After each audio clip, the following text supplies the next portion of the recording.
screen. Let me switch that over. Okay, sorry for all you guys online. Chris, I think you were wanting to advise me that my audio wasn't working, right? Wanting to advise me that my audio wasn't working, right? It's echoing right now, but I was waiting to ask a question. Oh, okay. Never mind. Never mind. Sorry. Sometimes people raise their hand. There's an audio setting on the live stream that I didn't have on, so it's actually good because it alerted me to go look at that. So now the audio on the live stream is working. So, okay. So this particular chapter 1, it's titled "One Who Points Out Treasure," and the Buddha is talking to one of his close students, Ananda, who was either his brother-in-law or maybe his cousin. And this individual was part of the royal family, but he left to be with the Buddha, and he was essentially with the Buddha his entire teaching career. So a lot of the discourses that we learn have Ananda in there because Ananda was one of the 500 individuals who came together shortly after the death of the Buddha in order to document the teachings. So Ananda has the best recall of the teachings. By the time you get to enlightenment, you won't ever forget the teachings that it took for you to get to enlightenment.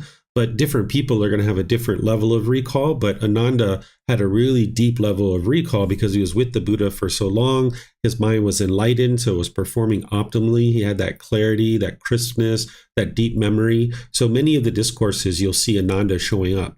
And here what the Buddha is saying to Ananda is saying, hey, I'm not going to constantly restrain you like the potter treats the raw damn clay, because the potter is going to constantly be shaping this clay and constantly restraining this clay and trying to put it into a particular shape.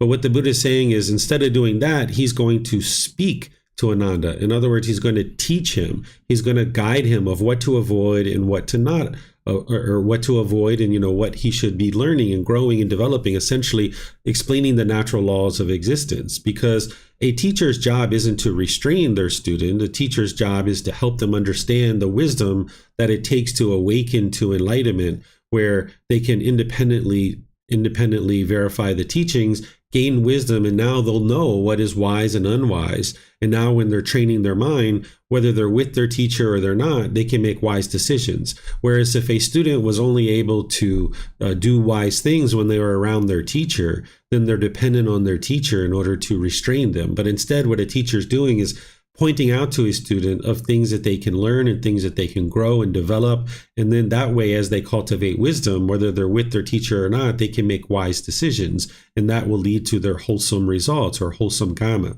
Because a teacher is impermanent in your life. We're not permanent. You're going to come to us to classes or personal guidance or things like this to get help, but then you're going to be off on your own making all kinds of wise decisions. And if you have the wisdom of the path, then you'll be able to make those wise decisions. So the Buddha is saying, hey, this is what I'm going to do for you, is I'm going to teach you and I'm going to guide you. I'm going to help you cultivate wisdom. And then he says, the truly dedicated will stand the test, because in order to get to enlightenment, you're going to need to have determination, dedication, and diligence over multiple years. It's not going to be just one class or 1 month or even 1 year that you're going to be able to train your mind to get to enlightenment. There's a lot to be able to learn, and it's going to take dedication in order to get to that point. So you're going to need to consistently put together, continuously over multiple months and years, the ability to gradually learn the teachings, gradually integrate them into your life, gradually build up your practice of, yes, meditation, but other things as well. So you're going to need all those different dedication and diligence to be able to build up your practice. And then one of the things that a teacher does for a student is they're going to point out treasure, meaning they're going to point out things for you to be able to pay attention to. So if a student has ego, perhaps a teacher might point that out for them. Or if they're using wrong speech, a teacher might point that out to them. Or if their mind is having a craving, desire, attachment here or there, a teacher might point that out to them. And this is sometimes very challenging for the mind of the student because there can be ego in there can be cravings in there, and it's very challenging for a student sometimes to receive that guidance. So a teacher needs to be very skillful in the way that they present these kinds of things to their students, but then the student needs to be dedicated enough to listen and understand and see this as treasure. Because a teacher is saying, hey, there's a diamond to pick up, there's a sapphire, there's a ruby, or there's an onyx or something like that, or there's a piece of gold over there.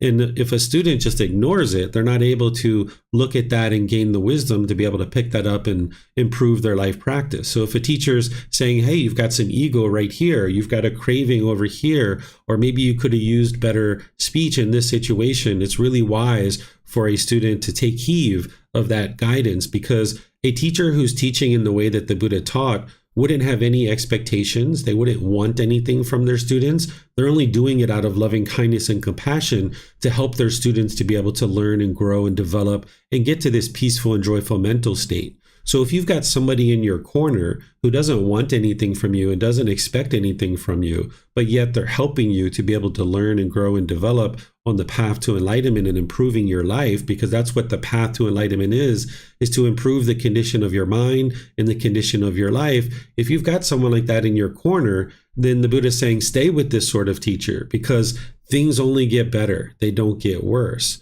So this is his guidance here, is to stay with the sort of teacher that's willing, out of loving kindness and compassion, to take their time to point out things to you that can be helpful for you. It can help you grow and develop. So let me know what questions you guys have here. You can put that into Facebook, YouTube, or Zoom, or you can raise your hand in Zoom and ask any questions that you like. So it looks like Chris has a question. Go ahead, sir. So thank you for doing the class twice, because I get to follow up on a question. And it was taking me a long time to understand why I was seeing this paragraph differently than you. And it took me, I think I understand it, but let me know if I'm right, please. I think what happened was that when it says, Ananda, I shall not treat you as a potter treats the raw, damp clay. From what I understand, there shouldn't be a period there. It should continue saying repeatedly restraining you, because he won't repeatedly restrain people. And then the new sentence should be, I shall speak to you, Ananda, repeatedly guiding you of what to avoid. Is that true? Do you think I understand there clearly? Because I feel like that would clear up confusion for me. Yeah, that's not the way it was written down, but that is the way that you can understand it. That if you understand what a potter does to raw damp clay, if you've ever done pottery before, you're constantly shaping it and molding it, then you understand that the Buddha is saying, I shall not treat you as the potter treats the raw damp clay. So he's going to do the opposite of what the potter does. And now he says, repeatedly restraining you, I shall speak to you. So he's not going to be repeatedly restraining his students. That's what he's actually saying here. But if you read it as a period there where you mentioned after the repeatedly restraining you, that would be the better way to understand it through the way that we punctuate things today.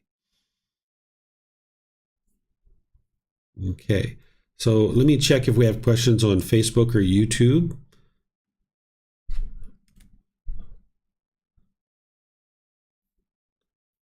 Okay, I'm not seeing any questions there, so we'll move on to the next chapter. And Roxanne had volunteered to read this one. If you'd like to read this one, ma'am, you're welcome to.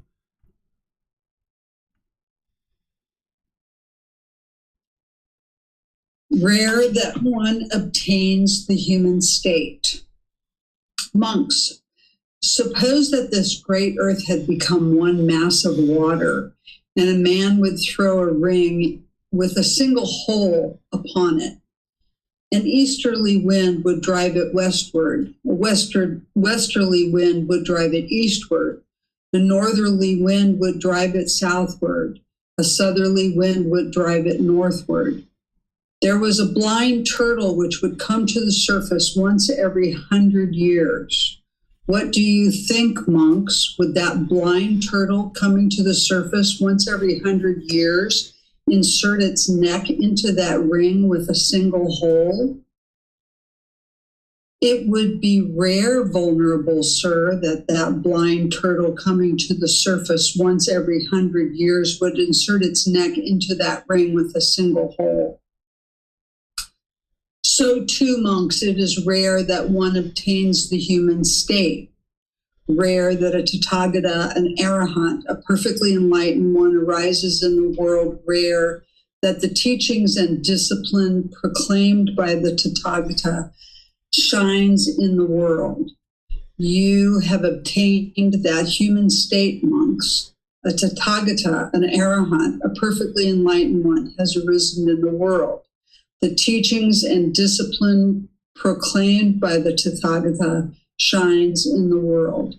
Therefore, monks, an effort should be made to understand this is discontentedness. An effort should be made to understand this is the cause of discontentedness. An effort should be made to understand this is the elimination of discontentedness. An effort should be made to understand this is the way leading to the elimination of discontentedness. Okay, thank you, Roxanne. So I think most of you guys have seen this chapter before, but I'll just explain it in case there's someone on Facebook or YouTube that hasn't studied with me much. But those of you guys in Zoom, I think you've seen this before, as well as the last one as well.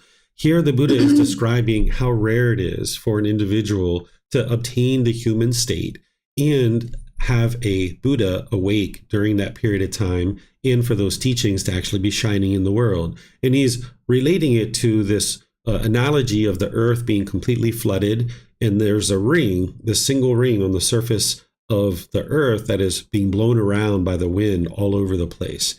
And now there's this blind turtle that comes up once every 100 years to get air.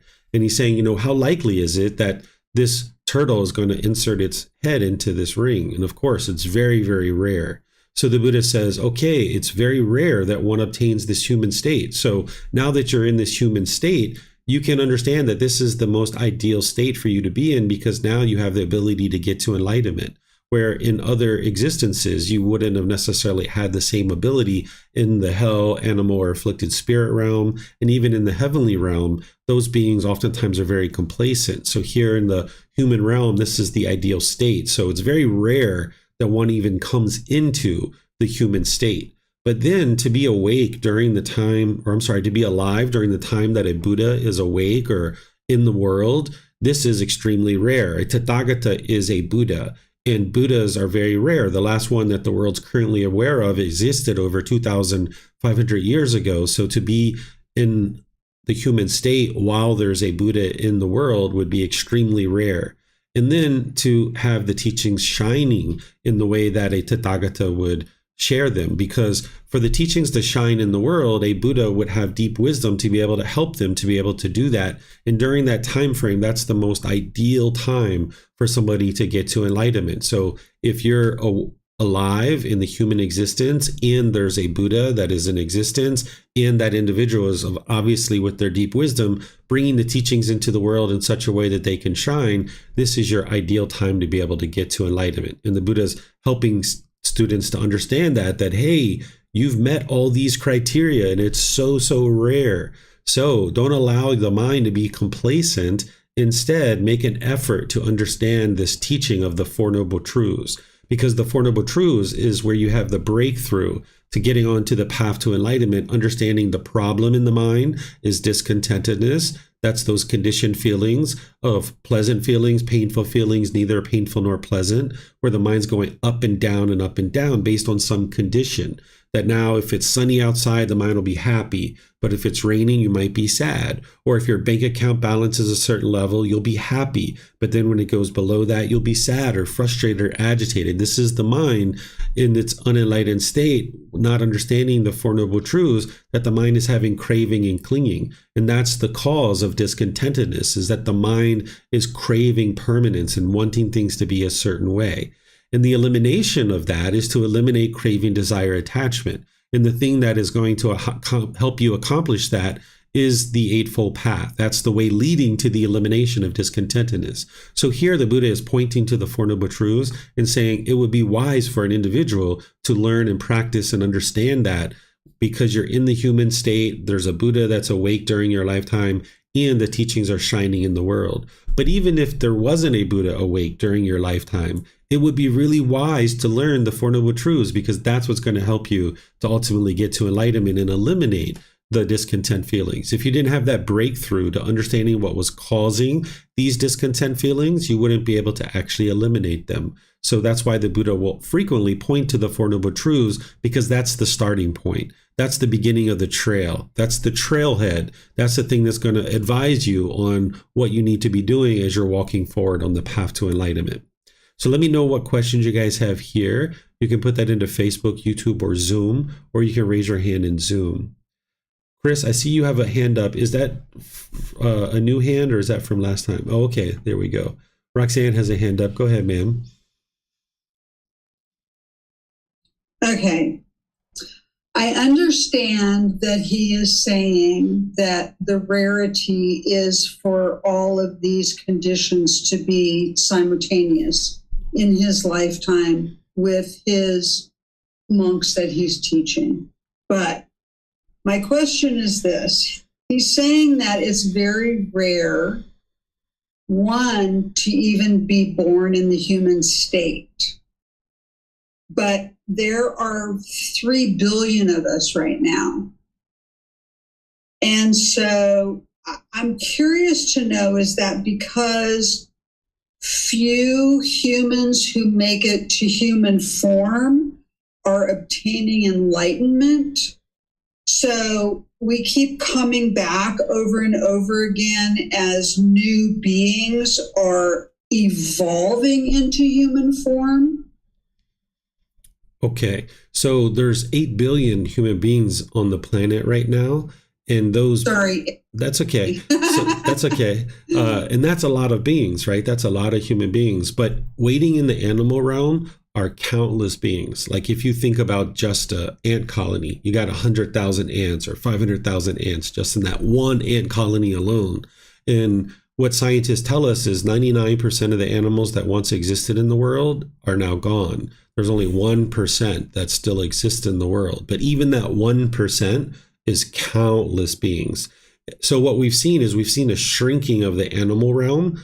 And if the cycle of rebirth is true, and there's multiple ways to verify this through the teachings of the Buddha and through observing the experiences in life, but if the cycle of rebirth is true, if we see the shrinking of one realm like the animal realm, we should see the expanding of another realm, because we know in the animal realm they can't get to enlightenment. So those beings that are dying, they have to go somewhere, right? So they're going to go into another realm. So this is exactly what we would see, as the animal realm is shrinking, the human realm would be expanding. And now that it's expanding, even if beings started getting to enlightenment readily, we would still see a certain amount of expansion in the human realm, because these beings from the animal realm still have to make their way up into the human realm to potentially get to enlightenment. And remember, there's heavenly beings that you can't see. Not many people can see them, but they can be seen. There's afflicted spirits, which have a lot of beings there. And then there's the hell realm too. These are all formless realms. So not only are we dealing with the shrinking of the animal realm, but then there's these other realms that those animals could be going into. They could be going into hell. They could be going into afflicted spirits. They could be going into the heavenly realm. But a certain amount of them are coming into the human realm, which is expanding. And now as beings are dying in the human realm, then they're going, if they haven't gotten to enlightenment, like as you say, because there's not that many beings that are getting to enlightenment right now, because of this low point that we are, those human beings that are dying, they're going to either go to hell, animal realm, afflicted spirits, back into the human realm, or also into the heavenly realm. So we'll see that going on until such a time that the teachings of the Buddha are so prevalent in the world and they're being practiced so widely that they're well understood by humanity. And now as beings are being reborn into the human realm, then they're more readily able to get to enlightenment. So if you think about, like here in Thailand, if you were born into Thailand, you're more likely going to be able to learn the teachings from birth, essentially. Well, if these teachings are permeating throughout the entire world the way that they could be, as more and more beings are coming into the world, they're going to be getting to enlightenment more readily. And now we'll see ultimately over time, not necessarily during our lifetime this time, but over time we'll see a shrinking down of the human realm, because there's less and less beings in the world that are being reborn. But we'll continue to see an expansion of the human realm until such a time that the teachings are being learned so widely that they're prevalent in the world. And then we'll ultimately see a shrinking of the human realm, and all these other realms will essentially start to empty out, the way that I see it. Okay, thank you very much. You're welcome. We have a bunch of other questions here. I'll just take them from the top. If you'd like to go ahead, Marcy. Thank you, Teacher David. It's lovely to see everyone. Teacher David, I'm raising my hand to read next. So if you would like to take the next person's question. Okay, sure. Sounds good. Looks like Helena has a question, or maybe she's volunteering to read too, but I have a feeling it's a question. Thank you. So, David, you predict that there will be still this expansion of the human realm, but in developed countries, fertility rates are dropping, right? Mm-hmm. And people are being born into countries mainly where I don't think it's very probable in some cases that they could get to enlightenment, because sometimes they don't even have education. So how does it work? Yeah, so those are the individuals that are producing more and more beings, because if you were practicing the teachings closely and you ultimately got to enlightenment, by this point, there isn't any sexual contact, so there isn't going to be any beings being reborn. So there might be some areas of the world that they're not reproducing and their population is shrinking, but there are other parts of the world that it's expanding, right? So with, 8 billion beings in the world, let's just say 3 billion of them or 4 billion of them are reproducing. That's going to produce more and more beings in the world. So we're just going to see a continuous expansion for a period of time until the teachings are more prevalent in the world. But you'll never get to a point where everybody is having sex and everybody's delivering babies. So there's going to be people in certain places because of impermanence that are choosing not to have children. And that's just normal impermanence. Mm-hmm. Got it. Mm-hmm. Okay, thank you. Yeah, you're welcome. Okay, so Marcy, looks like you're up. So I don't see any other questions. Let me just check a couple places. Oh yeah, here's some more questions coming in. Let's see. Vibhav had a question, but his hand's down now. He had the same question. Okay, so Chris is saying, it's fascinating how I didn't realize I was confused, but then later did with the guidance you provided. Okay, you're welcome, Chris.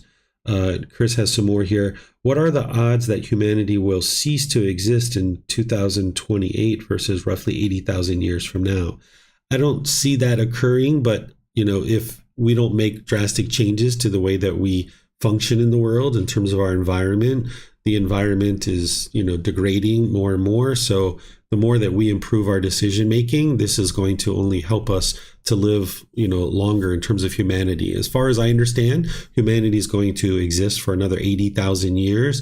But the condition of how we exist for that 80,000 years is going to be dependent on our decisions, because it's cause and effect, or action and result. So if we make wise decisions, we can improve the health of the planet, because the health of the planet being unhealthy right now, that is impermanent. We can change that, but there needs to be, continuous large numbers of people to realize that we need to make wiser choices, that over the last couple of generations, we haven't been making wise choices, that in the last 100 years, essentially, the health of the planet has degraded quickly because we've invented so many chemicals and different poisons and fossil fuels that have been used a lot. So we've got a lot of things that we've done in the last 100 years that are degrading the planet. But now we're starting to realize that. So people are starting to invent things that can circumvent that and modify the way that we treat the planet. And that is going to only lead to beneficial results or wholesome karma. Is there any way to tell, or is that not important right now? What I would do if I was you is, regardless of when humanity is going to come to an end, you're going to need to get to enlightenment. So just focus on that. And that's going to be the best thing that you can do, rather than worrying about what may or may not happen for all of humanity.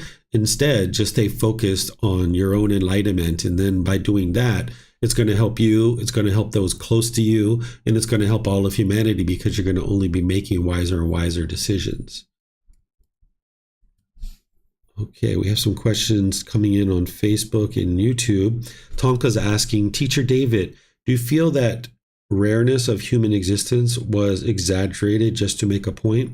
I don't think so, because when I observed past lives, I saw countless animal existences, just countless animal existences. And there was only 3 human existences, 2 prior to this one, and then now this one. So it was very rare. If you compare all the different existences that I experienced, there was way more animals than there ever was humans. So I think it is very rare based on what the Buddha is describing. So now that we've got this human state, I think it's very wise for you to not be complacent. And of course, we're going to step away from the teachings for a period of time, meaning we have to digest what it is that we've learned. I know you've done that a few times, Tonka, where you've learned for maybe 2, 3, 4, 5, 6 months or a year, even consistently.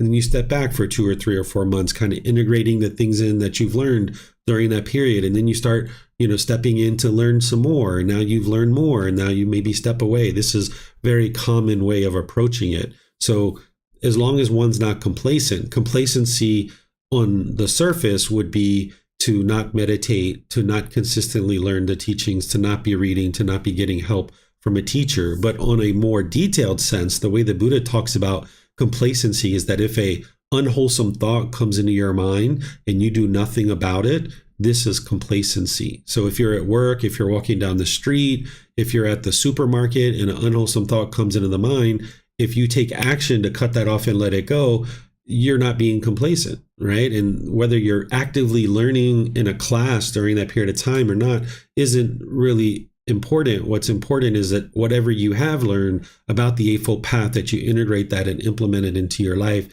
so that now you can actively be learning and growing, because you're not interested in being complacent in this human life, because you guys all have the opportunity to now get to enlightenment because the teachings are available for you and you're able to learn and grow and develop on this journey. Okay, I'm not seeing any more questions anywhere. So I think it was Marcy who was interested in reading this next chapter. This was right where it shut off earlier today at the temple. So we can pick it up from here. Okay, thank you, Teacher David. Consciousness, conditions, name, and form. I have said consciousness, condition, name, and form, and this is the way that should be understood, Ananda. If consciousness were not to come into the mother's womb, would name and form develop there? No, Venerable Sir. Or if consciousness, having entered the mother's womb, were to be deflected, would name and form come to birth in this life? No, Venerable Sir. And if consciousness of such a tender young being, boy or girl, were thus cut off, would name and form grow, develop, and mature? No, Venerable Sir. Therefore, Ananda, just this, namely consciousness, is the root, the cause, the origin, the condition of name and form. I have said, name and form conditions consciousness, and this is the way that should be understood, Ananda. If consciousness did not find a resting place in name and form, would there subsequently be an arising and coming to be of birth, aging, death, and discontentedness? No, Venerable Sir. Therefore, Ananda, just this, namely, name and form, is the root, the cause, the origin, the condition of consciousness. Thus far, then, Ananda, we can trace birth and decay, death, and falling into another state and being reborn. Thus far extends the way of designation. Thus far extends the way of concepts. Thus far is the sphere of understanding. Thus far the round goes as far as can be discerned in this life, namely to name and with consciousness. Thank you, teacher. Okay, thank you, Marcy. So this is kind of penetrating into a certain part of dependent origination. For those of you guys that have studied that, that's volume 5, chapter 14, where the Buddha gives those 12 interlinking steps of showing you how a being comes into the world, experiencing life and experiencing discontentedness.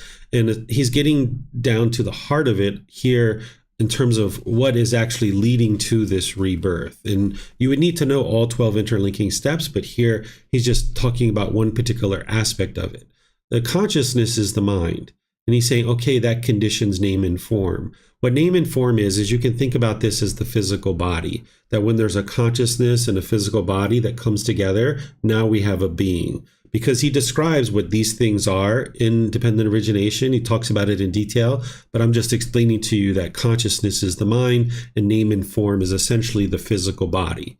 So now what he's saying is, okay, if consciousness were not to come into the mother's womb, would name and form develop there? So what he's saying is, if a mind were not to come into the womb, would this physical body, would this being actually develop inside the womb of the woman?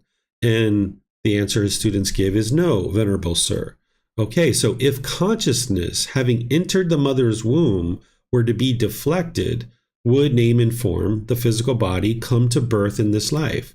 And the answer is no. Essentially, we might consider this like a miscarriage where, the sperm and egg has come together and it's starting to develop, but there's no consciousness that came in. There's no mind that came in.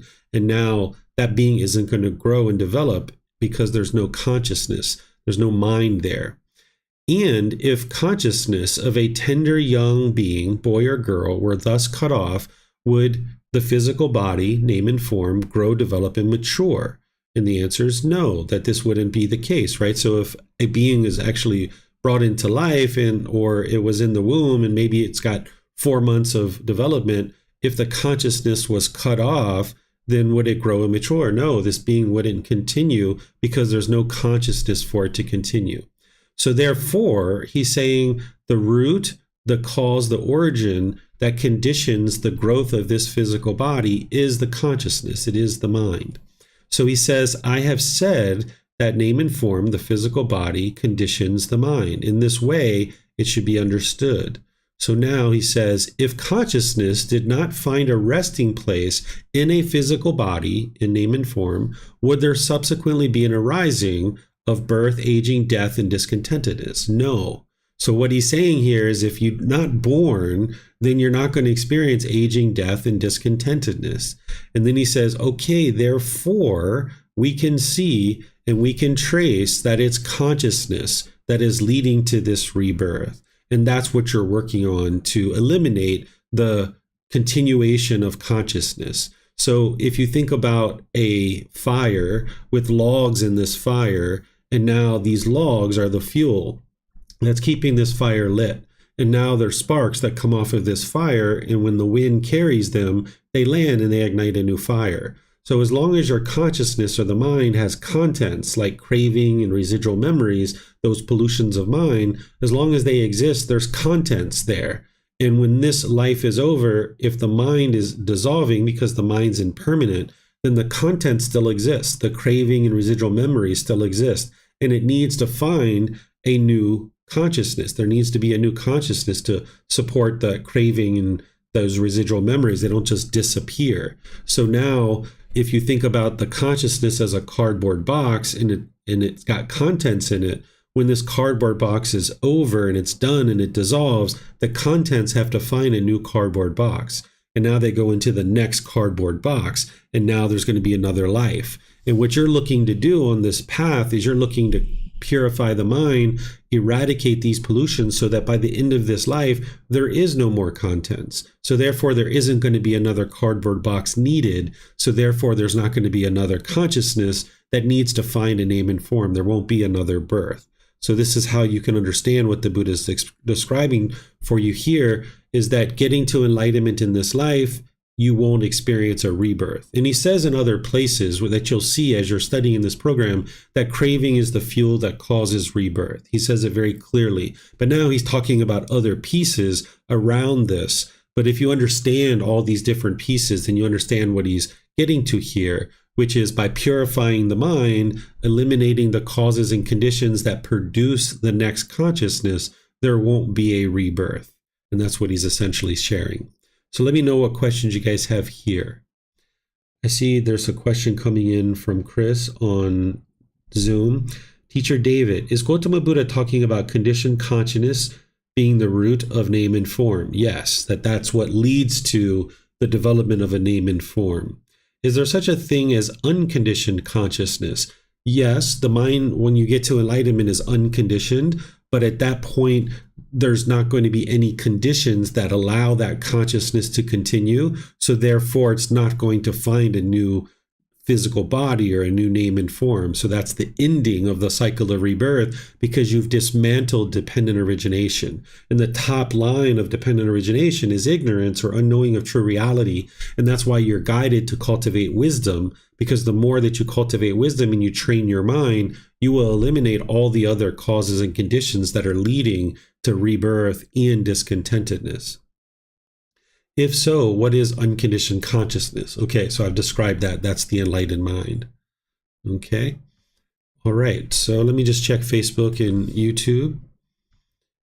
Okay, it looks like Tonka has something here. Is it consciousness or craving that is the cause of rebirth? It's craving that is the fuel, the cause of rebirth. And that's what leads to the development of the next consciousness. And now that there's a consciousness, it's going to find a physical body or name and form. And the reason why that craving continues to exist in the mind is because of ignorance or the unknowing of true reality. You'll see this when we study dependent origination in more detail when we get to that. But you can see it now if you go to Volume 5, Chapter 14. That's where I talk about it there, and the Buddhist teachings are there. And it's going to take you oftentimes more than just one reading or one description of dependent origination to fully understand it. So that's why I've been advising students, if you guys would like to see it prior to Volume 5, you might decide to go look at that. Okay, so going to Chapter 4, would somebody like to read this one? Okay, Marcy's volunteering. Marcy, I'm going to have you read a good portion of this, but then we're going to skip a certain portion of it as well. Sure, absolutely, Teacher David. Pay homage to the 6 directions. Well, Venerable Sir, how should one pay homage, respect to the 6 directions according to the noble disciple? It would be good if the perfectly enlightened one were to teach me the proper way to pay homage, respect to the 6 directions according to the noble disciple. Young householder, it is by abandoning the 4 defilements of action, by not doing evil from the 4 causes, by not following the 6 ways of wasting one's substance. Through avoiding these 14 evil ways, that the noble disciple covers the 6 directions, and by such practice become a conqueror of both worlds, so that all will go well with him in this world and the next. And at the breakup of the body after death, he will go to a good destination, a heavenly world. What are the 4 defilements of action that are abandoned? Taking life is one. Taking what is not given is one. Sexual misconduct is one. False speech is one. These are the 4 defilements of action that he abandons. What are the 4 causes of evil from which refrain? Evil actions spring from craving. It springs from anger, ill will. It springs from ignorance, unknowing of true reality. It springs from fear. If the noble disciple does not act out of craving, anger, ill will, ignorance of unknowing of true reality, or fear, he will not do evil from any one of the 4 causes. And which are the 6 ways of wasting one's substance that he does not follow? Addiction to strong drink and slothing producing drugs, substances that cause heedlessness, is one way of wasting one's substances. Haunting the streets at unfitting times is one. Attending fairs is one. Being addicted to gambling is one.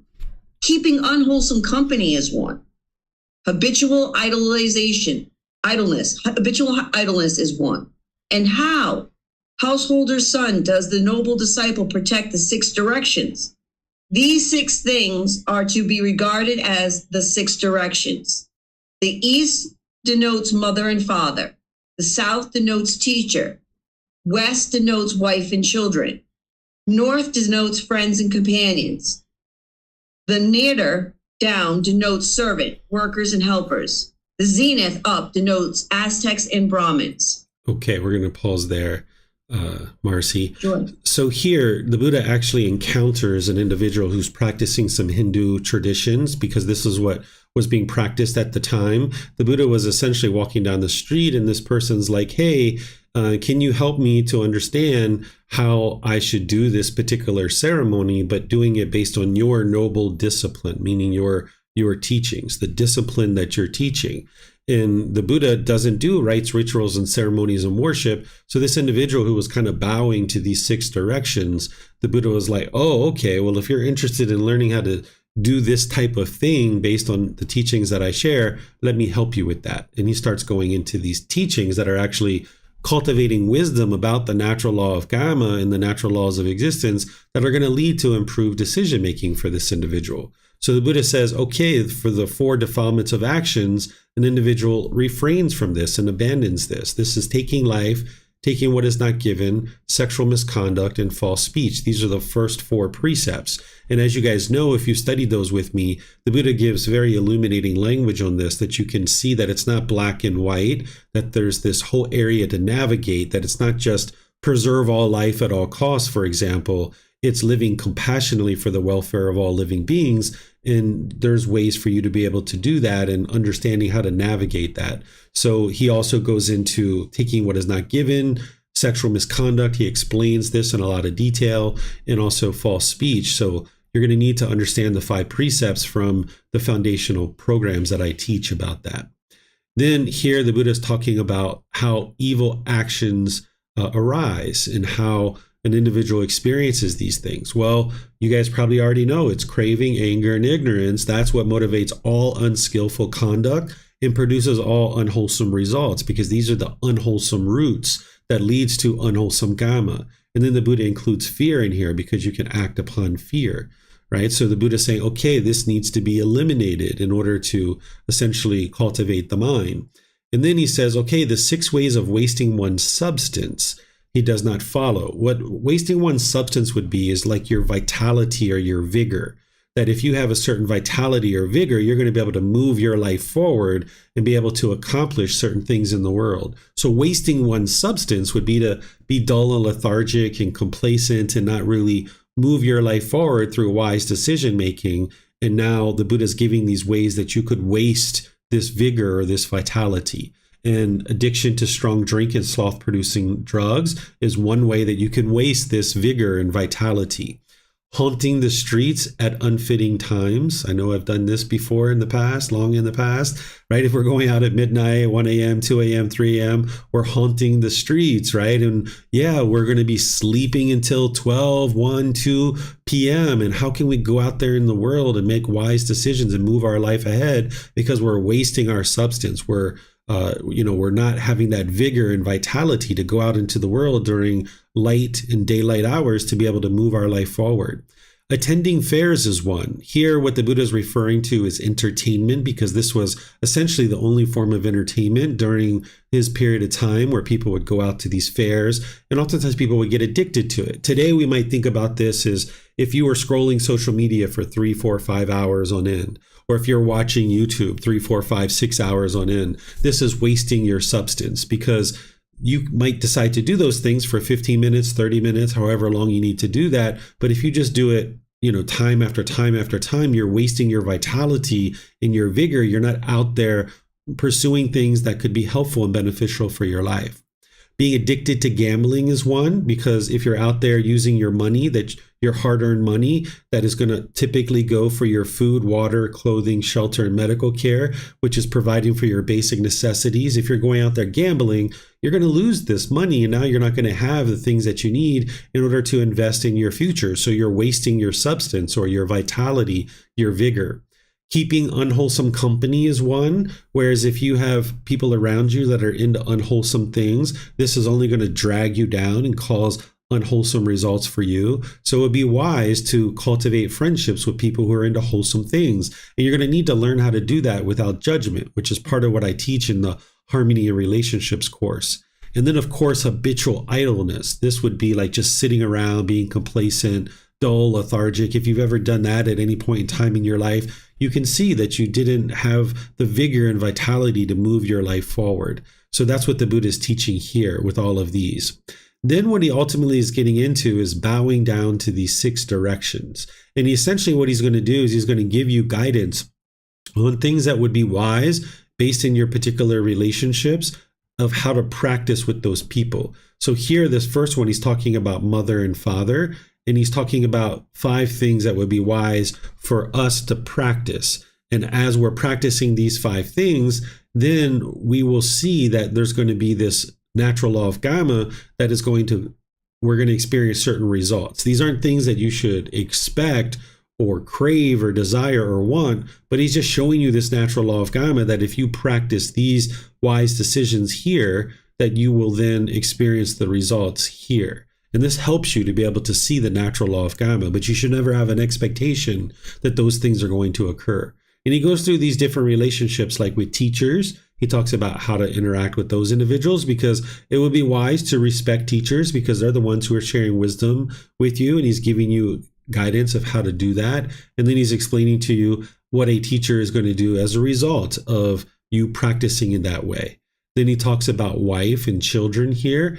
And this is really helpful to see, because every once in a while you'll see people talk about the Buddha degraded women and stuff like this. This isn't true. You won't see anywhere that the Buddha talks about that. And here he's talking to men. So he's talking to men about how to be a good husband. And you can see here how he talks. He teaches men to honor women, to not disparage women, to be faithful to the woman, to give her authority, meaning she makes decisions, right? And then providing her adornments like gifts, right? So the Buddha didn't subjugate women to being less of a role in society. Sometimes people have that in their mind and they think that that's what the Buddha did, but this is for individuals who haven't actually studied the original words of the Buddha. You can see here that he's talking to men about how to treat women respectfully, and you'll see this in other places too. And he teaches women to respect men as well. And you can go through this. We're not going to have time to go through the entire thing, but he goes through and teaches you how to function in all of these different relationships. And if you've read this and you have questions about any of them, you can let me know and I will help you. Or if you have questions on any of the things that I taught, you can let me know that as well. So let me know if you guys have any questions on this chapter.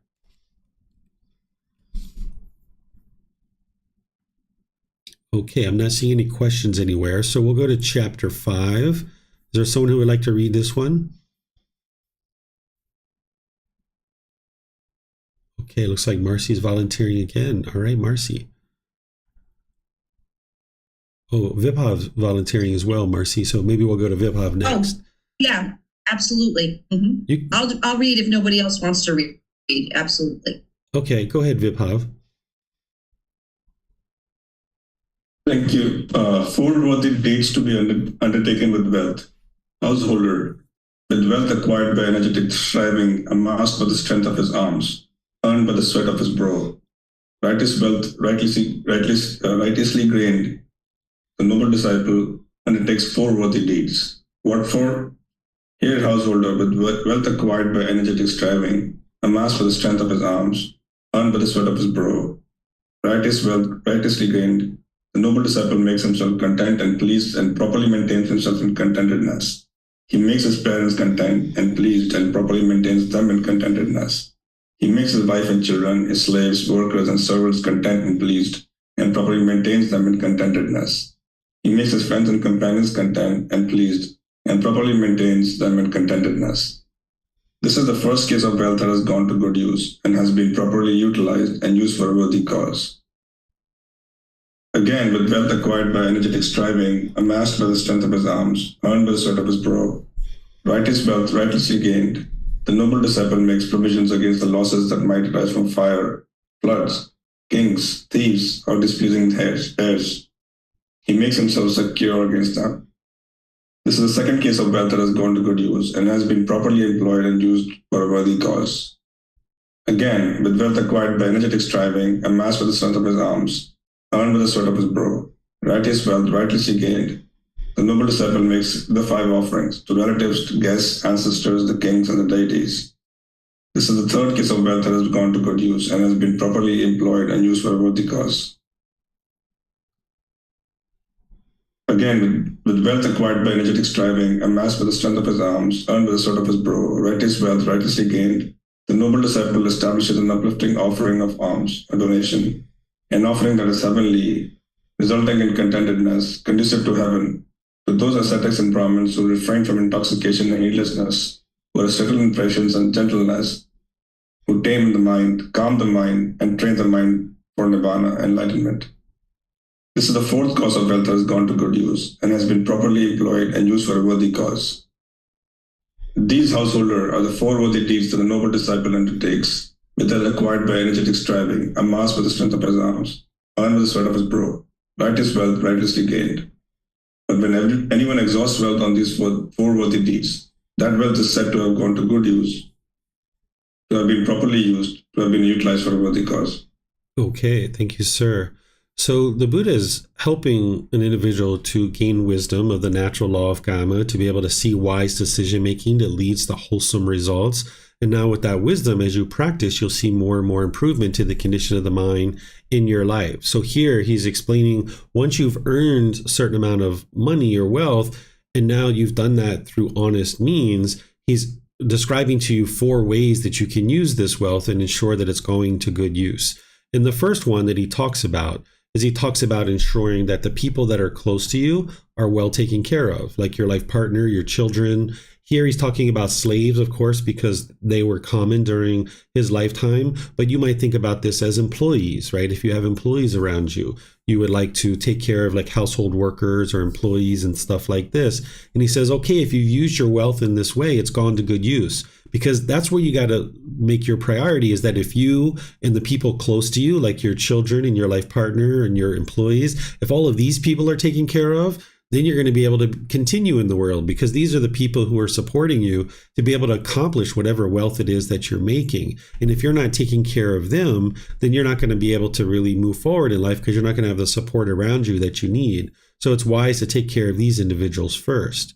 Then the second ones that he talks about is, he says, protecting that wealth against loss and displeasing heirs. So we might think about this as like, having insurance or something like this. During the lifetime of the Buddha, they didn't really have big banks to invest your money or insurance and stuff like this. So maybe people would just tuck their money under their mattress, right? And if you put all your money under your mattress, so to speak, and your house floods or burns down, boom, it's lost, it's wasted. So you're going to need to, during the lifetime of the Buddha, figure out a way to protect this money so that it doesn't just disappear on you from kings. We might think about that as the government coming in and, swooping up the money if you're not doing the things you need to do to take care of the government, thieves and things like this. So you're going to need to protect your wealth against these things, whether it's having a safe or putting your money in a bank or a security deposit box, or making sure you pay the government the due taxes, or else they're going to come in and penalize you and things like this.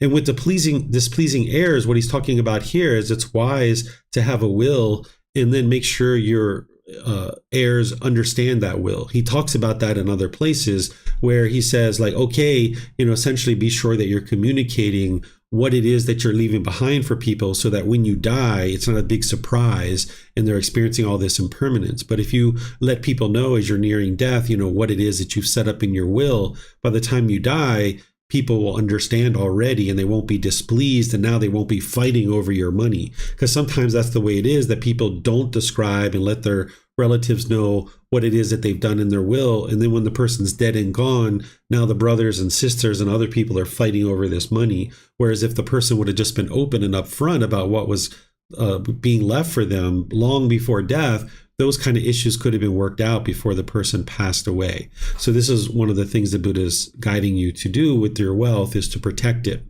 Then he's talking about these 5 offerings, and he's talking about your relatives, making sure your relatives, like your mom, your dad, brothers, sisters, people like this, are well taken care of. Any guests, any ancestors, and then once again, the king, which is the government. And here, this is one of the few places that I see the Buddha talk about deities. And I don't know if this is a accurate translation or not, because you really don't see the Buddha talking about this anywhere. So I don't know what that's alluding to, because, it wouldn't be possible to give money to those beings. So I'm not sure what that's all about, but you can understand the other ones. And then the thing that I find really interesting in the teachings of the Buddha and really wise is essentially he's saying the people that are helping to guide you to enlightenment, the teachers, him and Brahmins and aesthetics. He's saying, okay, this is kind of last on your list is, if you've got some funds left over and you've taken care of yourself and your relatives and you've protected your money, now that would be an appropriate time to maybe make offerings to an individual who's helping you to be able to learn the path to enlightenment. And when you're making offerings to these individuals, he's qualifying it. And he does this in other places too. Here he's being pretty specific, where normally he says, make offerings to virtuous practitioners, people who are practicing virtuous behavior, because that means they're training their mind. They have the wisdom of the path to enlightenment. He talks about finding teachers who don't have a muddled mind. So in other words, they're concentrated and focused and having clarity. But here he talks about someone who refrains from intoxication and heedlessness, who's patient and gentle. That means they're not going to have much craving if they're patient and gentle, who's working on taming the mind, who has a calm mind, and who's training their mind to get to enlightenment. Because if you're supporting that kind of individual, then your support is going to help that person and all the others that are learning with that person to be able to then get to enlightenment for larger and larger numbers of people. Because if you can imagine, during the lifetime of the Buddha, there were many, many, many people learning with him, and not everybody were practicing the teachings closely. So whenever he talks about making offerings to teachers or ordained practitioners or anybody who's sharing the teachings as a teacher, he always qualifies it to make sure that you know to make offerings to individuals who are learning and practicing the teachings closely. And now he says these are the 4 ways to make sure your wealth has gone to great use. Because by using your wealth to support teachers that are sharing the teachings, it helps you and helps countless others to be able to learn the path to enlightenment. And now the world slowly becomes a kinder, gentler, more peaceful place for everybody. So let me know if you guys have questions on this chapter. This is chapter 5, 4 worthy deeds to be undertaken with wealth.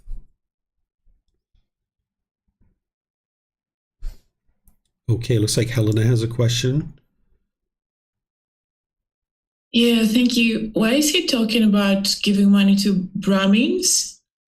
Because the Brahmins during the Buddha's lifetime, they, I think were doing ceremonies and rites and rituals and stuff like this, but they were also learning with the Buddha. So they weren't really ordained, but they were learning some moral conduct and they were teaching some moral conduct. But the Buddha will sometimes suggest to make offerings to them because it's still helping you to practice generosity, and it's helping those people to sustain their life so that then maybe they can learn more of the teachings of the Buddha and actually get closer and closer to enlightenment themselves. Okay, thank you. Yeah, you're welcome. So Chris is asking, does applying for a home mortgage and getting a house loan cause harm in the world? If it does, can you explain why or why not if the latter... Oops, he submitted another one. If the latter is the case, it doesn't cause any harm to apply for a mortgage, but what you do need to be sure of is that you have a positive cash flow. That if your expenses are exceeding your income, now you're living kind of upside down and you're just going to go deeper and deeper into debt, building a hole for yourself. So you would like to be sure your income is exceeding your expenses. So that way you have a cushion there. Because having an extensive amount of debt is just going to put pressure on you to be able to now service that debt. The interesting thing is here in Thailand, I don't know if you guys are aware of this, but if you go get a loan for like a piece of land or a house, these are usually 25-year loans. And if you die with that loan and that debt, that's an obligation that the mind has that now you're going to come back into the world in order to be able to pay this off. So here in Thailand, if you get a loan for land or for a house, they at the same time have you get life insurance too, that if you die, it pays off this loan. So that way you don't have this debt or this obligation to come back into the world to be able to service. So you would like to be aware of that if you have any debt, that as you die, that's debt that you've now taken on due to a craving, because there's a craving to acquire this particular thing. I don't have the money for it, so I'm going to go now borrow it in order to get this thing earlier than what I would be able to get it otherwise. So there is such thing as good debt, where you can take on debt that is actually helping you to grow your investments and stuff like this.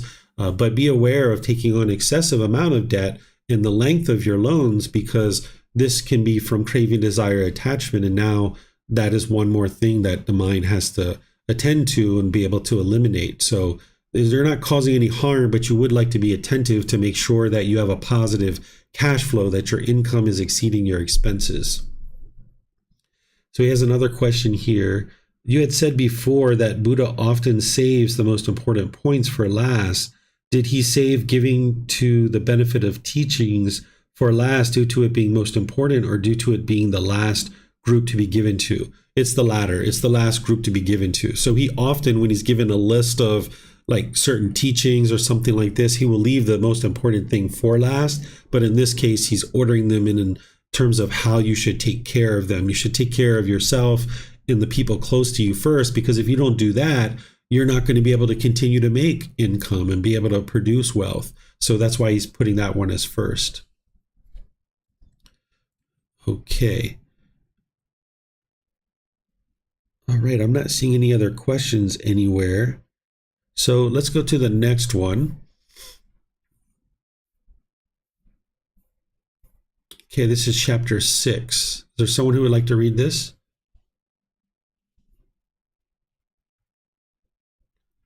Okay, I think Marcy or Samantha. There we go, Samantha. Go ahead. We'll get you next, Marcy. Repaying one's mother and father. Monks, there are two persons that cannot easily be repaid. What two? One's mother and father. Even if one should carry about one's mother on one shoulder and one's father on the other, and while doing so should have a lifespan of 100 years, live for 100 years, and if one should attend to them by anointing them with balms, by massaging, bathing, and rubbing their limbs, and they even void their urine and excrement there, one still would not have done enough for one's parents, nor would one have repaid them. Even if one were to establish one's parents as the supreme lords and rulers over this great earth, abounding in the 7 treasures, one still would not have done enough for one's parents, nor would one have repaid them. For what reason? Parents are of great help to their children. They bring them up, feed them, and show them the world. But monks, if, when one's parents lack confidence, one encourages, settles, and establishes them in confidence. If, when one's parents are unwholesome, one encourages, settles, and establishes them in virtuous behavior. If, when one's parents are selfish, one encourages, settles, and establishes them in generosity. If one's parents are unwise, one encourages, settles, and establishes them in wisdom. In such a way, one has done enough for one's parents, repaid them, and done more than enough for them. All right. Thank you, ma'am. This is a great discourse to help you understand that when our parents are struggling in the world, the Buddha says we can help them. And the way that is best to help them is to help share the teachings that are going to help them to train their mind. But you got to be very selective in how you do that. So here he's talking about, if you literally carried your mom on one shoulder and your dad on another shoulder, and you massage them, you bathe them, you rub their limbs, you applied ointment and balms on them, you cleaned up their urine and their feces, you still haven't done enough to repay them, because there's this debt of gratitude of having come into this world and be able to sustain your life, that they've done that for you. And now this is the most ideal existence for you to get to enlightenment. So there's this debt of gratitude that you might have for your parents, or you might cultivate over time. And one of the things that we tend to do as children is we look to repay our parents through giving them material gifts. And here the Buddha is saying, even if you establish them as the supreme lords and rulers with these abounding in 7 treasures, you still haven't done enough for them.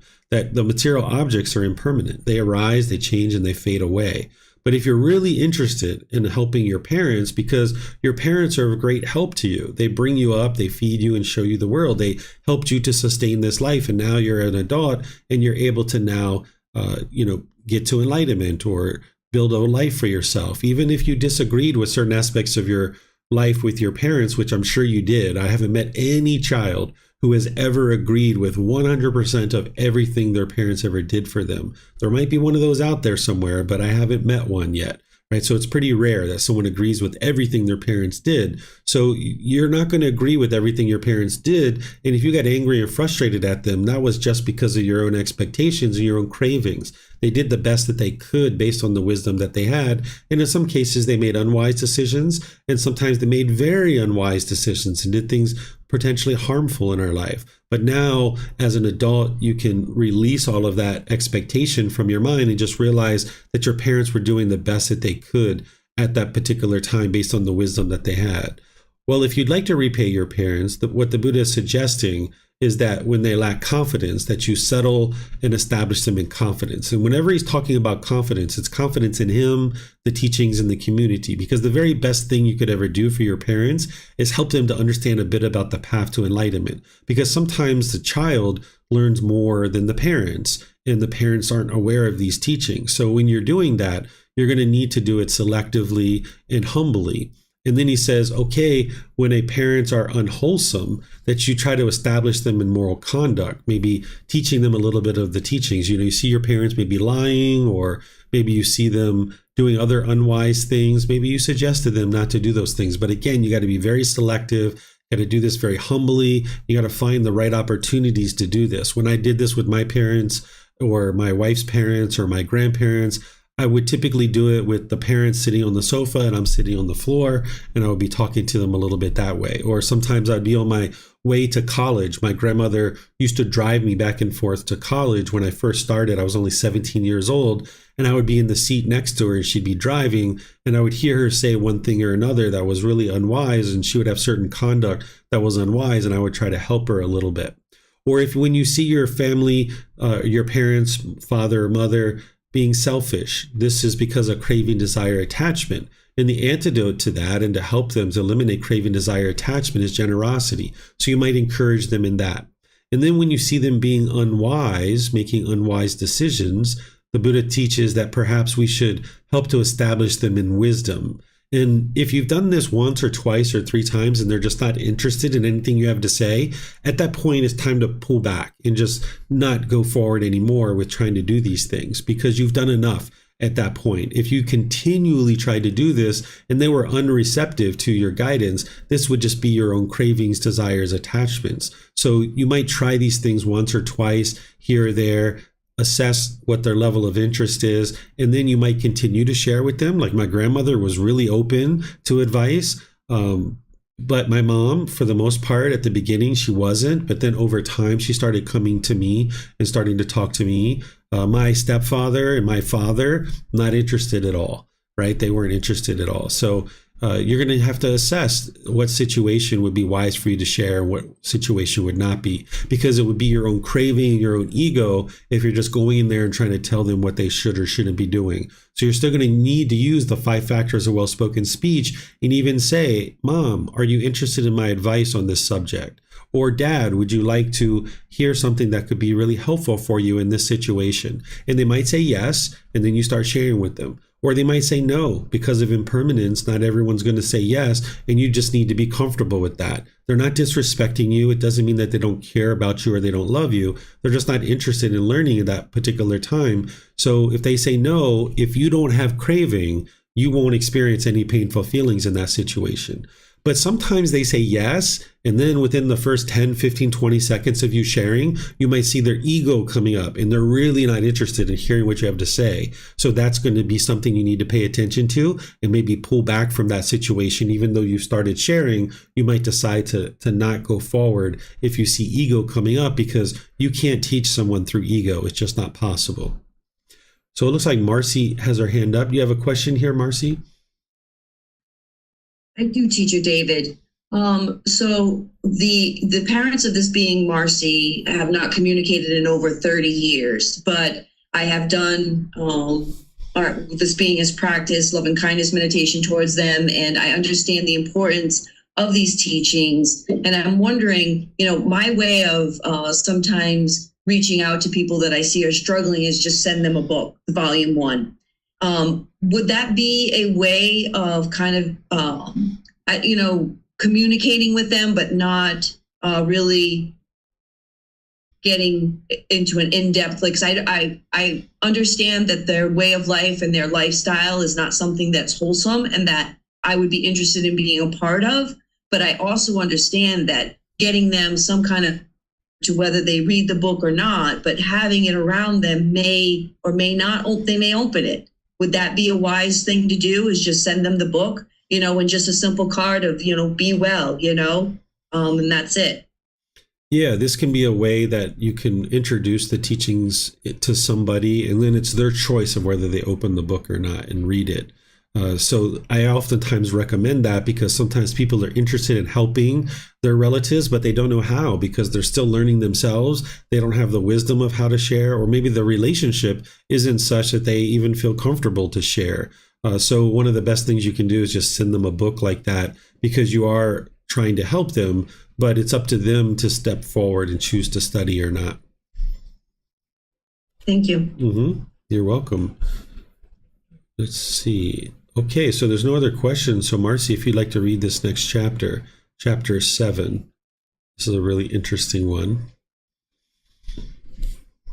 Affection and hatred are born.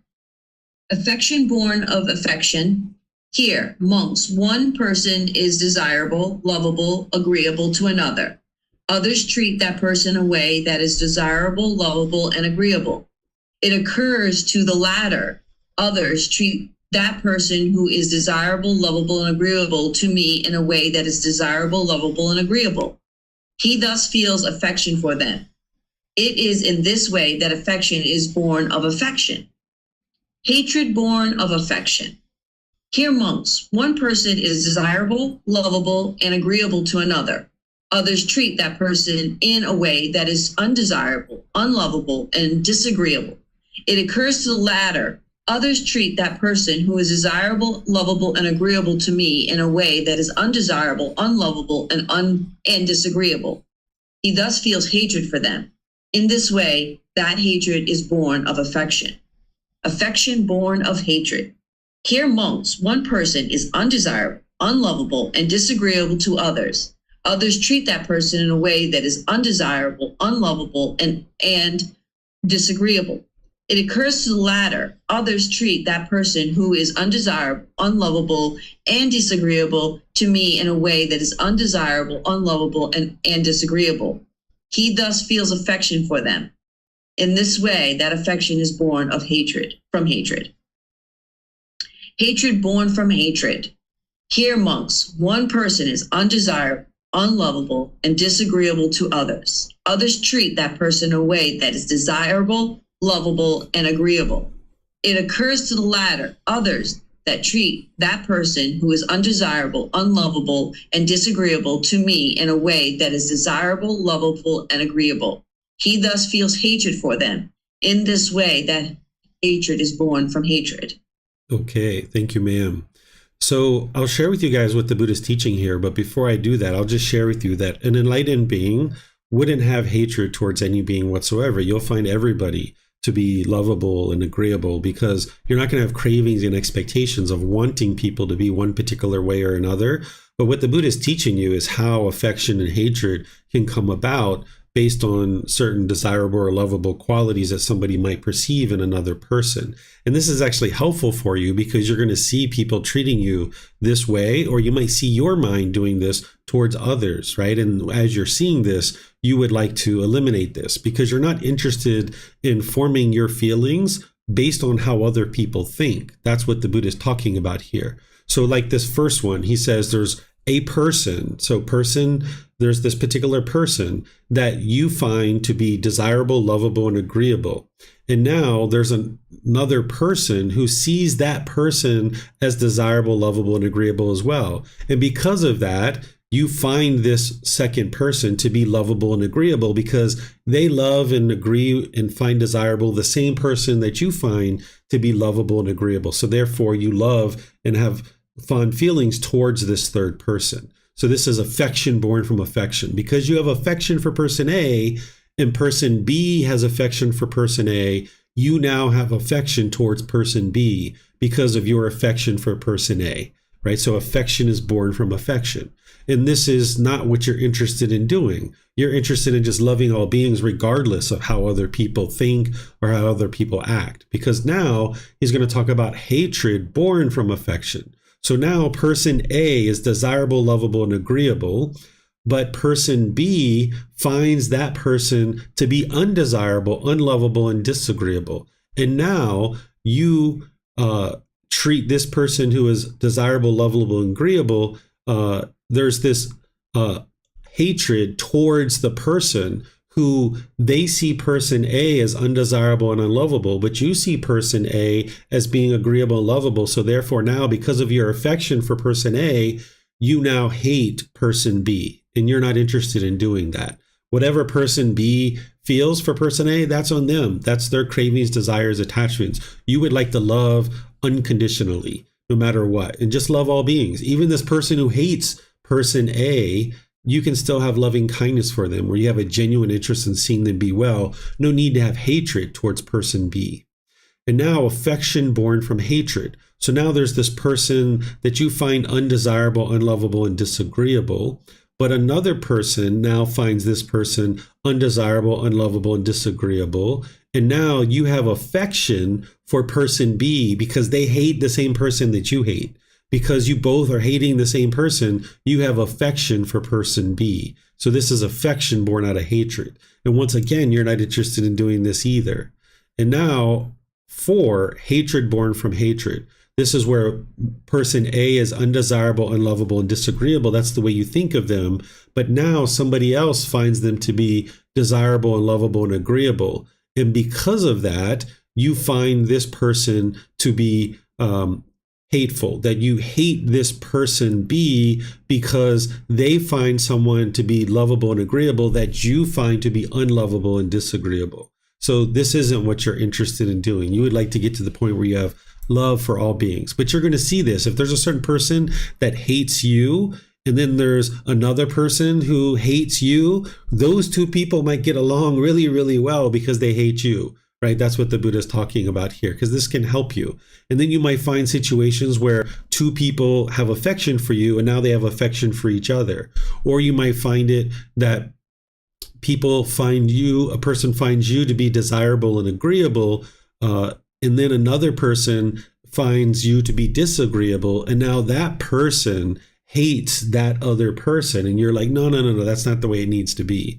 Right? And then there's this affection born from hatred, where someone might find you to be unlovable or disagreeable, and now this other person finds you to be unlovable and disagreeable too, and now there's this hatred, right? So you can just get to the point where you have this loving kindness for all beings, and mind's not being able to do this because you don't have expectations or cravings for people to be any one particular way.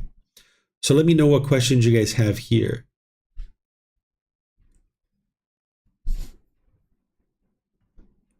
Okay, I'm not seeing any questions anywhere. So now let's go to chapter 8. Is there someone who would like to read this one? Okay, Keely, go ahead, ma'am. And then we've got Vibhav and Helena after that. The foremost, the best, the distinguished, the supreme, and the finest holder, a householder. Householder, the one enjoying sensual pleasures, who seeks wealth righteously, without violence, and makes himself joyful and pleased, and shares it, and thus meritorious this, and useless wealth without being tied to it, accepts with it, and blindly absorbed in it, seeing the danger in it, and understanding the escape, he may be praised on 4 grounds.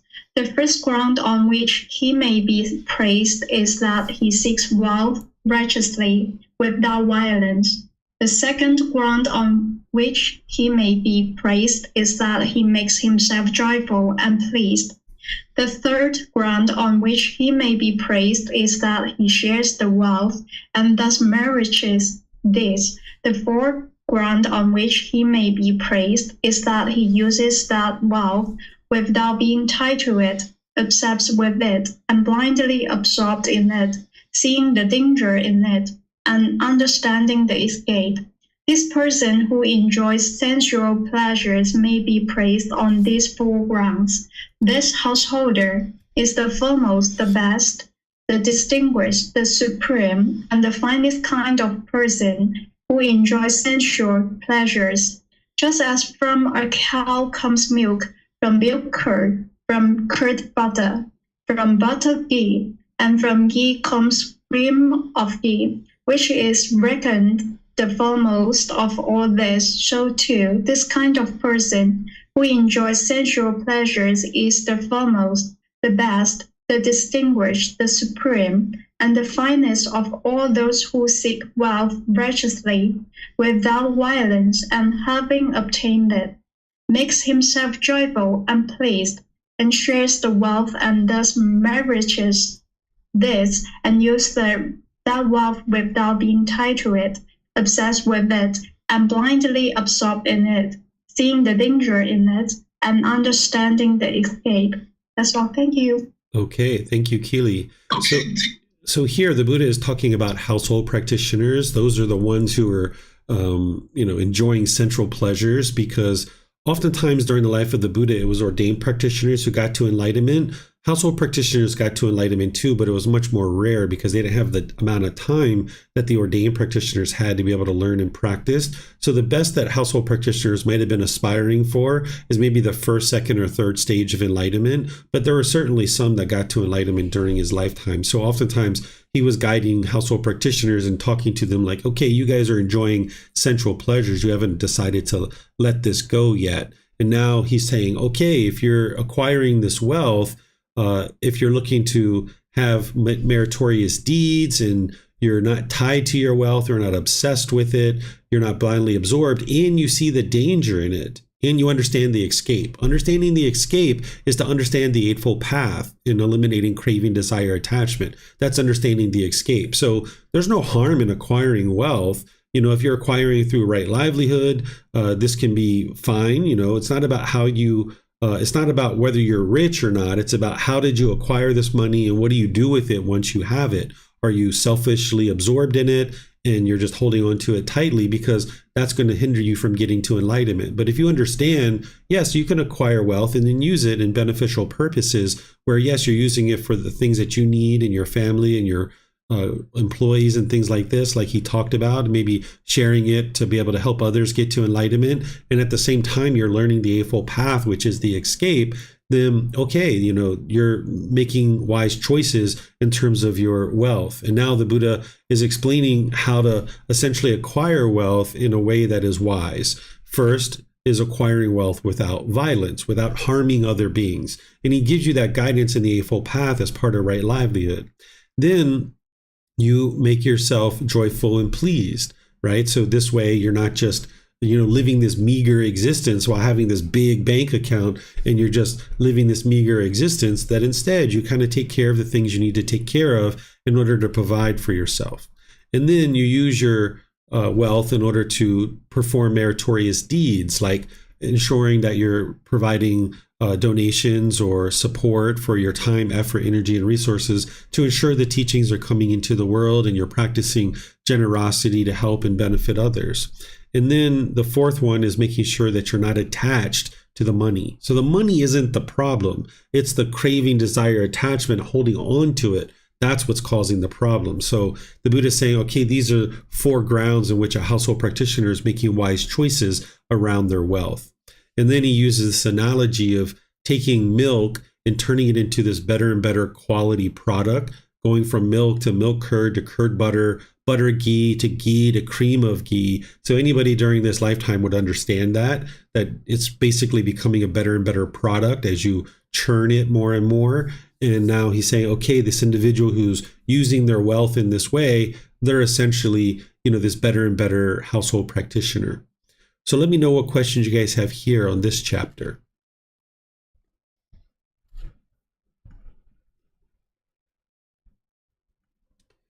Okay, it looks like Vibhav maybe has a question. Go ahead, sir. Yes, thank you, Teacher David. I was just wondering if Buddha actually, in the teachings anywhere, there's explicit mention of householders being able to achieve enlightenment, because it seems everywhere it kind of says that householders are being taught like you can, you should use your wealth for meritorious deeds and other things, but it doesn't explicitly call out anywhere that householders can attain enlightenment. Yeah, this discourse here isn't about householders attaining enlightenment. This discourse is about how to use your wealth righteously and doing it in a way that's wise. But you can see in other discourses where the Buddha talks about everybody's able to attain enlightenment. And that's the reason why he taught household practitioners. Because remember, a Buddha is very wise. They're not going to do things that are going to waste their time. So if it was not possible for household practitioners to get to enlightenment, he would be wasting his time to teach them of how to get to enlightenment. He would just have taught ordained practitioners. But you can see in other discourses where he says everybody and anybody can get to enlightenment, essentially. But that's not this discourse. I'm just sharing with you that information so that you'll understand what he's guiding people to and what this particular discourse is connected to other teachings. He does guide household practitioners because they can get to enlightenment. And as you read through this book series, you're going to eventually encounter the discourse where he says that everybody can get to enlightenment. Thank you. You're welcome. And keep in mind that, putting on a robe and shaving your hair, that by itself isn't going to produce enlightenment. It's about how you understand the teachings and cultivate wisdom and train your mind. That's what's going to get you to enlightenment. Okay, I don't see any other questions anywhere. So Vibhav, if you'd like to read this next one, and then Helena, we can read the last one if you like. Helena can go first if she likes. I've already talked. Yeah, go ahead, Vibhav. Okay. Welfare and peacefulness in this present life. Venerable Sir, we are householders enjoying sensual pleasures, living at home in a house full of children. We use sandalwood and from Kasi. We wear garlands, scents, and ointments. We receive gold and silver. Let the perfectly enlightened one teach us the teachings in a way that will lead us to our welfare and peacefulness in this present life and the future lives. There are, Vyagapaja, these four things that lead to the welfare and peacefulness of the household in this present life. What for? Accomplishment in initiative, accomplishment in production, wholesome friendship, and balanced living. Accomplishment and initiative. And what is accomplishment and initiative? Here, whatever may be the means by which a householder earns his living, whether by farming, trade, raising cattle, archery, government service, or some other craft, he is skillful and diligent. He possesses sound and wise decision-making about it in order to carry out and arrange it properly. This is called accomplishment and initiative. Accomplishment in production. And what is accomplishment in production? Here, a householder sets a protection and guard over the wealth he has acquired by initiative and energy, amassed by the strength of his arms, earned by the sweat of his brow.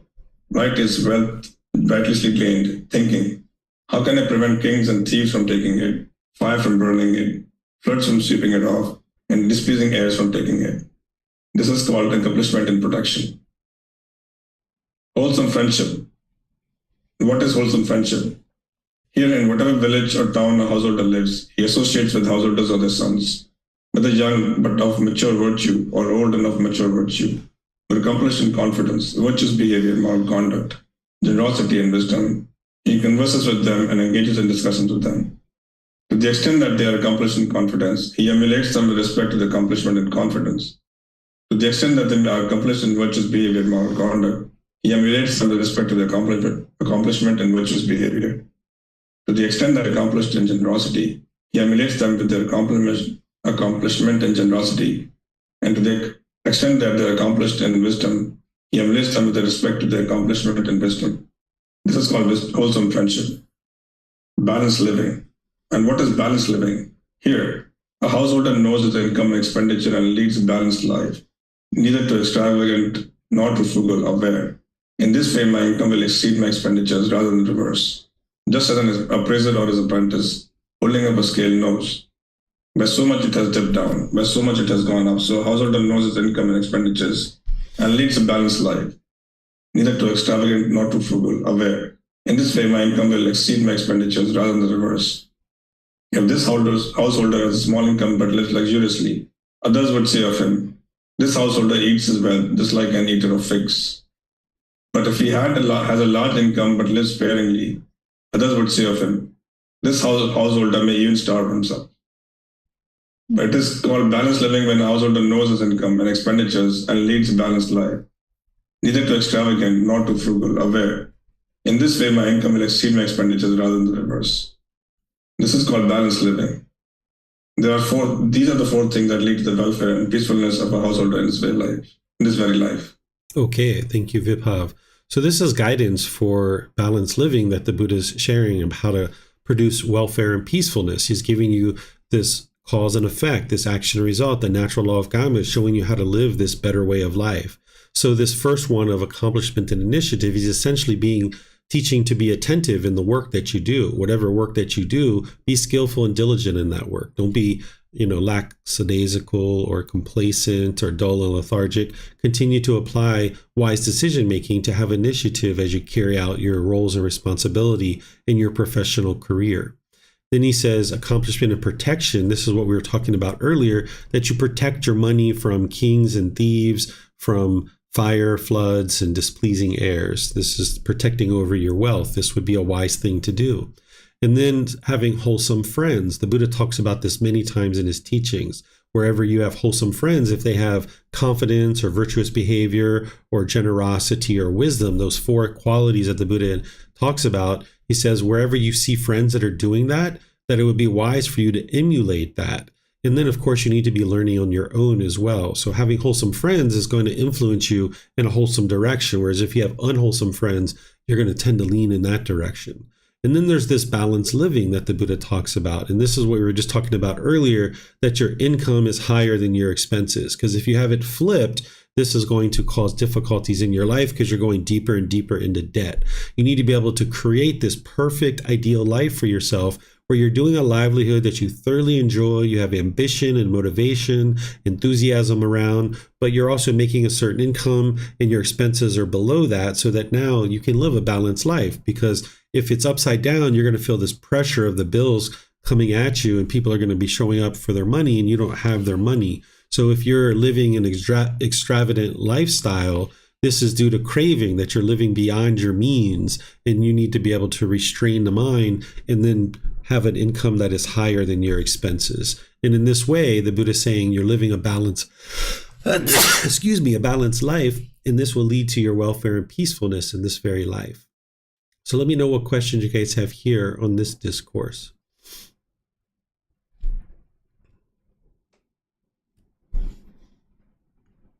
All right, I'm not seeing any questions anywhere. So Helena, this next discourse is somewhat similar to the one that we just read, but it's a little bit different, and now it's honing in on those four qualities of confidence, virtuous behavior, generosity, and wisdom. So if you'd like to go ahead, ma'am. Thank you. 4 things leading to the welfare and peacefulness in future lives. There are, by Hapaja, these 4 other things that lead to a householder's welfare and peacefulness in future lives. What for? Accomplishment in confidence, accomplishment in virtuous behavior, accomplishment in generosity, and accomplishment in wisdom. And what is accomplishment in confidence? Here, a householder is endowed with confidence.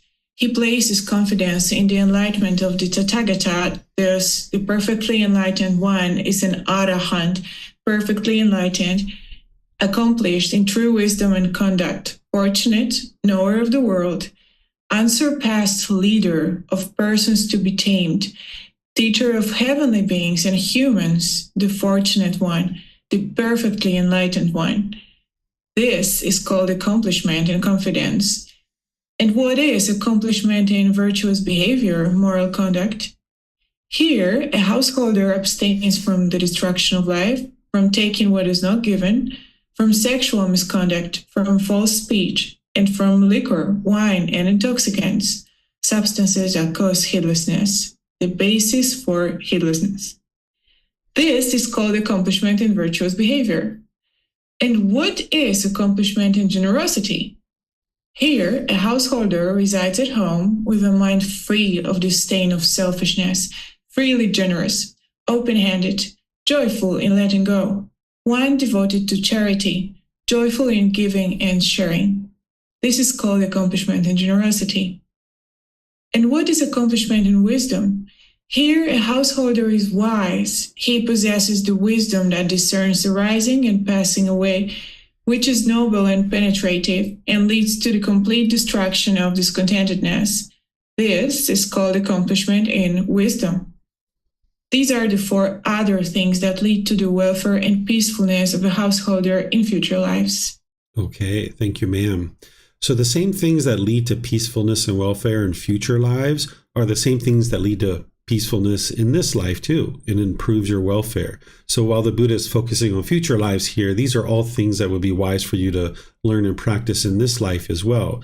And this is confidence, virtuous behavior, generosity, and wisdom. And these are 4 qualities that the Buddha teaches to kind of get started with on the path to enlightenment. And the first one is having confidence in him as a Buddha, that he's enlightened. And you can see this through, if you understand the qualities of what a Buddha is, you can see that he meets all 3 of these criteria, that he got to enlightenment by himself without the help of teachers or guides. He dedicated the rest of his life to helping people get to enlightenment, and countless people got to enlightenment during that period. And then he preserved his teachings in such a way that countless more people got to enlightenment after his death. So having confidence in the Buddha means that you're working to eliminate your doubt about him, his teachings, and the community. And now this is going to help you to get welfare and peacefulness in this life and future lives, because now the mind is going to be able to learn the teachings to get purified and get closer and closer to enlightenment. Then in terms of understanding virtuous behavior and practicing it, these are the 5 precepts, because if you're doing any of these things, it's causing harm, and then harm is going to come to you. So if you can practice having the abstention of destruction of life, taking what is not given, sexual misconduct, false speech, and liquor, wine, and intoxicants, that means you're causing less and less harm. So you're going to experience more and more wholesome results. So yeah, it's going to lead to your welfare and peacefulness. Then practicing generosity, where you're joyful in giving and sharing, this is going to help you eliminate craving, desire, attachment in your mind. And this is something that you would like to be practicing each day, to practice generosity, either sharing your time, effort, energy, or resources without any expectation of anything in return from anybody else. And that's going to lead to the elimination of your cravings, which is ultimately going to lead to the elimination of discontentedness, which is enlightenment itself. And then when he talks about accomplishment and wisdom, he talks about the very first teaching that you need to know in order to get on the path to enlightenment. And he talks about the discerning of the arising and passing away. This is the universal truth of impermanence. This is the first thing that a person needs to understand, because it leads to the complete destruction of discontentedness. That if you understand that everything around you is impermanent, but yet the mind is craving permanence, now you can get to enlightenment. But you need to be able to independently verify that through your practice. So that's where you are learning the universal truth of impermanence, discontentedness, non-self.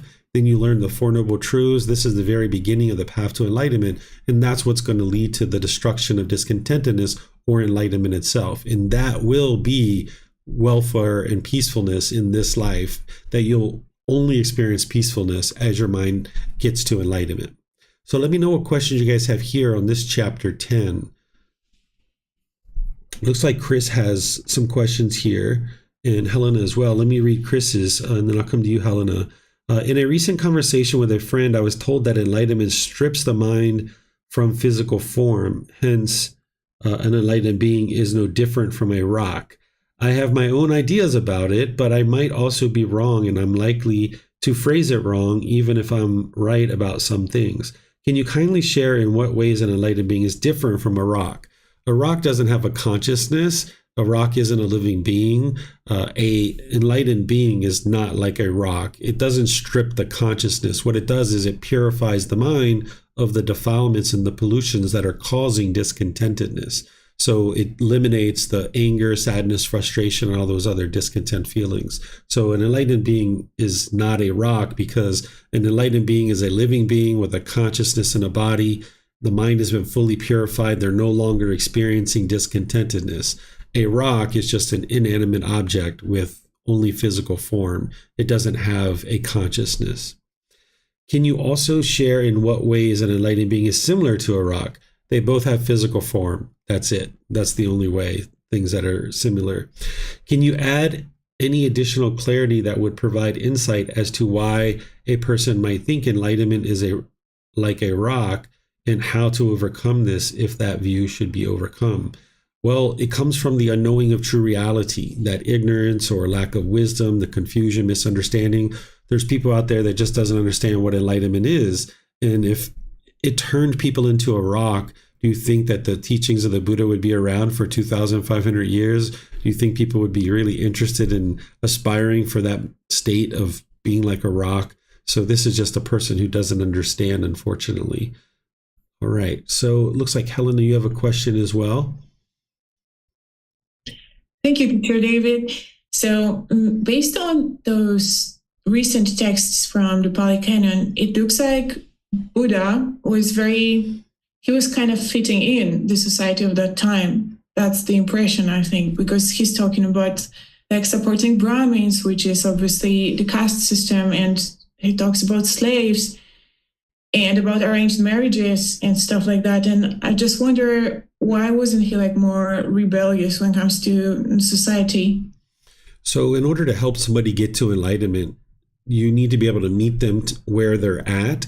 And then as you meet them where they're at, then you can help them to be able to see what would be wise going forward. So if he just stepped in and started telling everybody to change everything about their life, he would be rejected right from the beginning. So instead, you sometimes have to meet somebody. Maybe they're all the way over here on one side. Maybe they're doing 5 or 10% of the teachings. You got to kind of walk all the way to there, help them understand where they're at and how to guide them to an improved way of life. So if someone has slaves or things like this, he's not going to just say, oh, get rid of your slaves. That's unwise. You shouldn't have that, because he does have that in his teachings. But he first needs to help them understand, like, okay, if you have slaves, wherever you are in your life currently, here's the way to practice in such a way that would be conducive to your peacefulness and welfare. And now, once you get deeper and deeper into his teachings and you've had an opportunity to practice and train your mind, now you learn deeply that it's unwise to do these kinds of things. And that's where you'll see that in other parts of his teachings.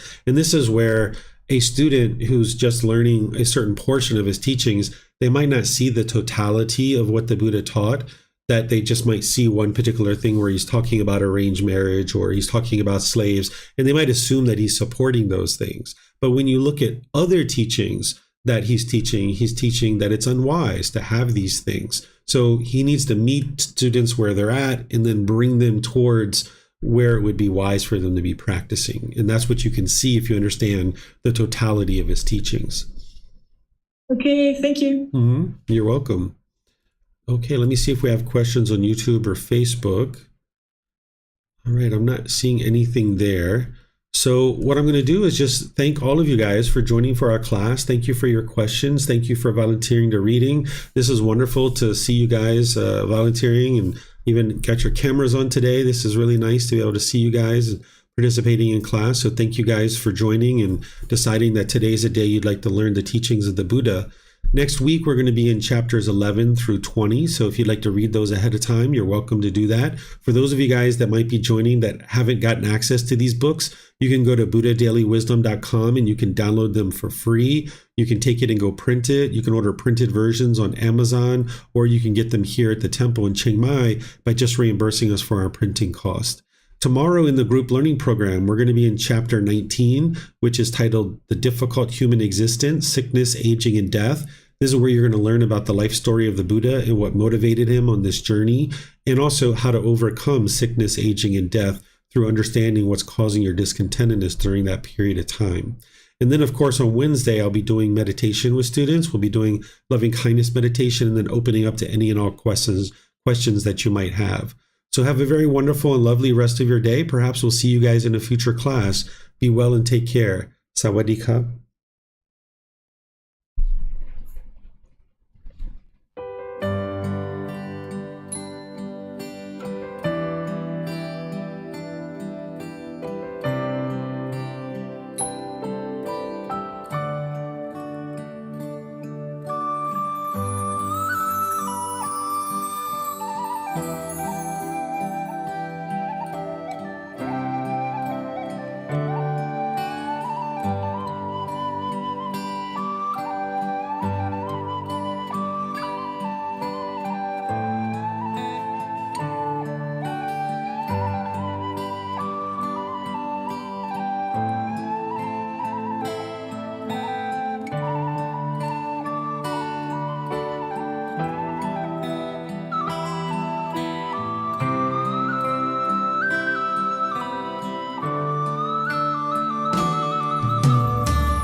Thank you again for watching.